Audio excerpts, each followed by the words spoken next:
অটোর ব্যাটারি চুরি হয়েছে, তার আগেও 1 বছর আগে ব্যাটারি চুরি হয়েছিল।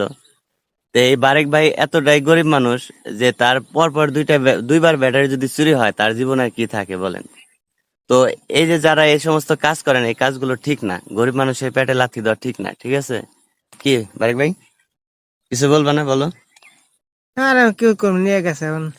মানে এ কিছু বলতে পারতেছে না, সইতেও পারতেছে না, এর ভিতরে যে দুঃখটা, এই দুঃখটা যদি কেউ বুঝতো তাহলে এই কাজটা করতে পারতো না। এই যে চুরিটা যে করলো, হ্যাঁ, এই গরিব মানুষের যে পেটে লাথি মারলো, এখন সে ব্যাটারিটা যে কিনবো সেই টাকাটাও তার কাছে নাই। একবার শুনছি ঋণ করতে চাইছিল, হুম। সে ঋণ করে ব্যাটারি কিনবো। তাহলে চিন্তা করেন যে এই মানুষটা কতটা কষ্টে আছে। আসলে একটা পুরুষ মানুষের ভিতরে কষ্ট কেউ কখনো বুঝতে পারে না, একটা ফ্যামিলির কষ্ট কেউ বুঝতে পারে না।